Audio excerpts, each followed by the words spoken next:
Olá pessoal, bom dia, boa tarde, boa noite a todos. Hoje nós vamos tratar desse julgado aqui, RESP, recurso especial 1.860.333, 1860333. Como de costume, a ementa estará disponível para os senhores na descrição do vídeo, ok? Bom, o que tratou esse julgado muito interessante? A hipótese é de desconsideração da personalidade jurídica e solicitação de agressão ao patrimônio de um administrador do negócio, do estabelecimento, que não era sócio. Então é disso que nós vamos tratar. Como é que se deu o contorno fático, os fatos relevantes para o julgamento dessa causa? O consumidor entrou com uma execução em face da empresa, ABC, não foram localizados bens penhoráveis em nome da empresa e foi solicitado, portanto, pelo consumidor e autorizado pelo juiz a desconsideração da personalidade para buscar bens executáveis no patrimônio dos sócios. Acontece que também no patrimônio dos sócios não se logrou localizar bens penhoráveis, de modo que o exequente pediu que fosse responsabilizado pessoalmente o administrador da empresa. Ocorre que o administrador, nesse caso, não integrava o quadro societário da empresa. É o famoso administrador não sócio. Então, vou passar aqui algumas informações relevantes para a causa.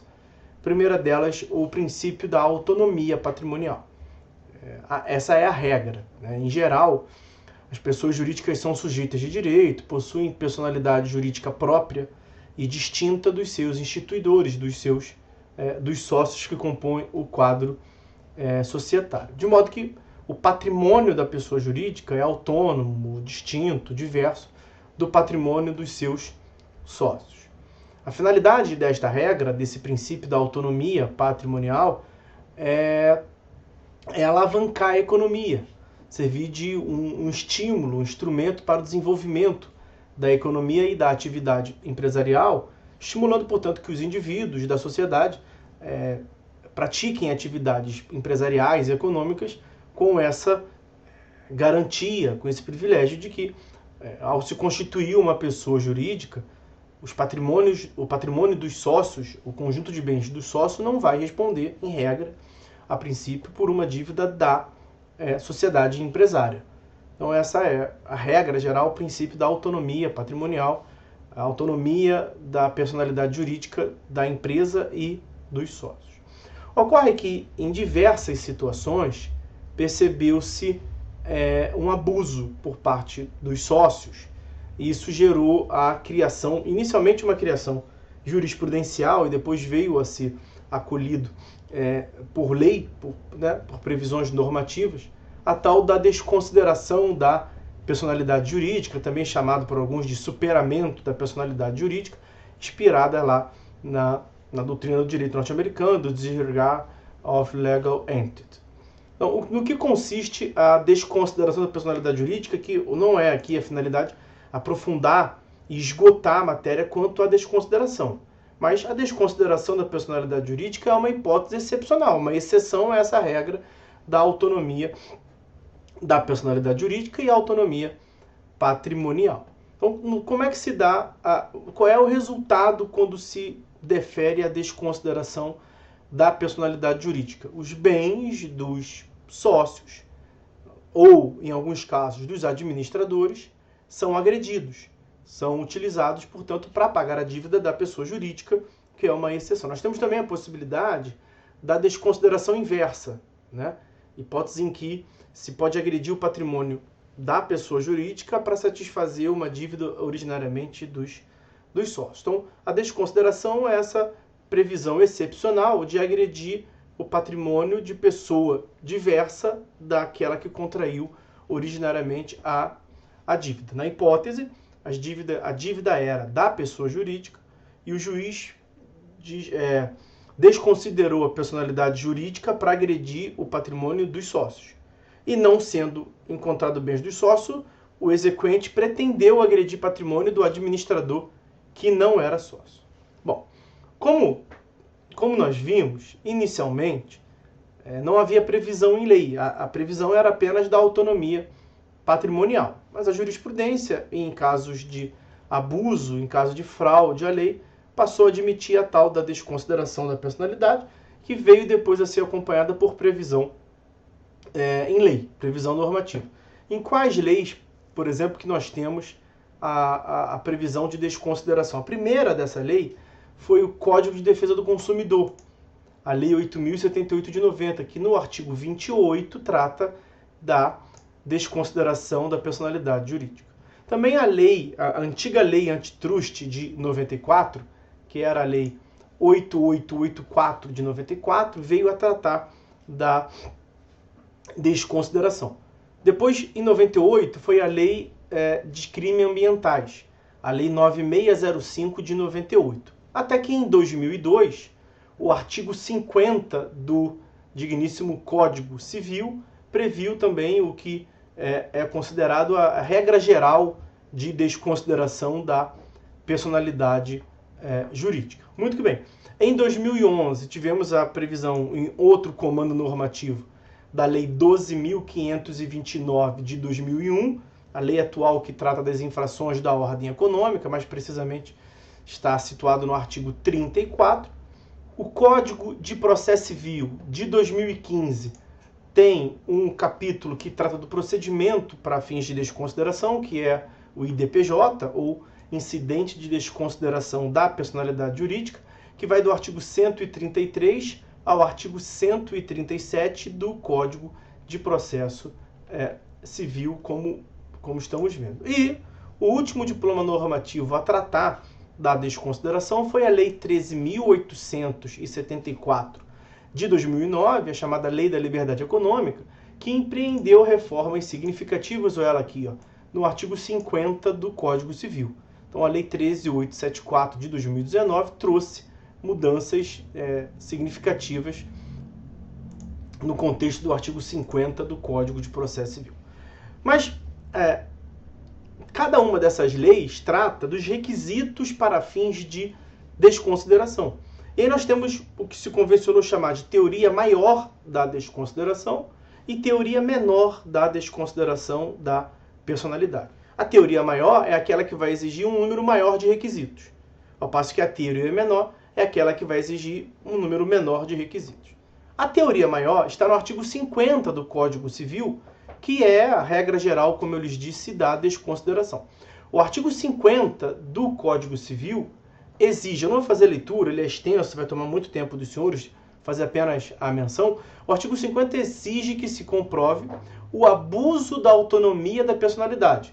Esse abuso pode ser mediante desvio de finalidade, que é a teoria maior subjetiva, ou o abuso pode ser demonstrado pela confusão patrimonial, que é a teoria maior objetiva. Mas não para por aí. Além de demonstrar o abuso, seja pelo desvio de finalidade ou pela confusão patrimonial, é necessário, portanto, e foi justamente essa introdução dessa exigência a mais da Lei 13.874, é necessário que se demonstre que os administradores ou os sócios da pessoa jurídica foram beneficiados de modo direto ou indireto por esse abuso. Então são dois requisitos que se exigem na teoria maior. Demonstração do abuso, seja por desvio de finalidade ou por confusão patrimonial, e também que se demonstre o benefício direto ou indireto dos administradores ou sócios. Okay? Já a teoria menor, ela exige menos requisitos e ela consta do artigo 28 do Código de Defesa do Consumidor. Então, o que se exige, seja na legislação consumerista ou na legislação também do direito ambiental, para fins de configuração da desconsideração, para autorização da desconsideração da personalidade jurídica. Na teoria menor, não se exige a demonstração do abuso da autonomia da personalidade. Então, não precisa se demonstrar nem o desvio de finalidade, nem a confusão patrimonial.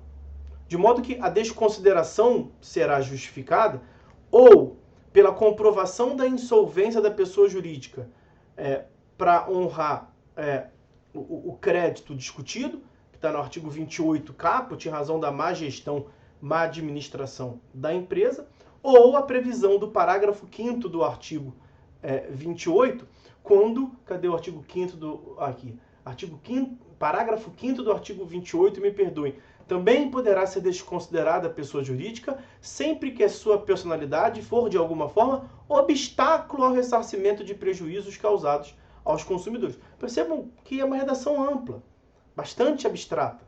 Sempre que a autonomia da personalidade jurídica for um obstáculo à satisfação do crédito do consumidor, é possível se determinar a desconsideração da personalidade jurídica. Sob qual fundamento? Sob o fundamento de que o risco empresarial, inerente, portanto, à atividade econômica, não pode ser repassado ao consumidor. Quem deve assumir, arcar com esse risco da atividade econômica são aqueles que integram quadro societário. Quem responde pela gestão da atividade empresária são os sócios. E aqui é que está o grande detalhe. Na teoria menor, é verdade que são menos requisitos. No entanto, não se admite na teoria menor que se alcance os administradores não sócios. Ao passo que na teoria maior exige-se mais requisitos, no entanto, você pode alcançar o patrimônio tanto de sócio quanto de administradores não sócios. E é aqui que está o cerne da questão.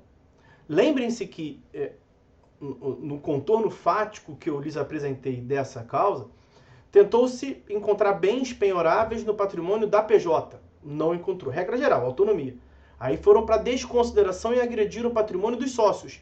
Não se logrou encontrar bens. E aí a grande questão é justamente que o consumidor pediu, com base na teoria menor, artigo 28, parágrafo 5º do CDC, que se agredisse o patrimônio do administrador que não era sócio. Se o administrador for sócio, ele já está na segunda hipótese, ele vai responder por ser sócio. Não por ser administrador, por ser sócio. Só que aqui, nesse caso, tentou-se agredir o patrimônio do administrador que não era sócio. E qual é a conclusão que a gente chega? Se for utilizada a teoria maior, que exige mais requisitos, poderia-se alcançar o patrimônio do administrador não sócio. Mas pela teoria menor, não se admite alcançar o patrimônio do administrador não sócio. Curioso é que na redação originária do Código de Defesa do Consumidor, esse parágrafo primeiro aqui que foi vetado, ele justamente tratava, ele fazia menção expressa a essa possibilidade de agredir, mediante a desconsideração da personalidade jurídica, de agredir o patrimônio do administrador não sócio. Só que ele foi vetado.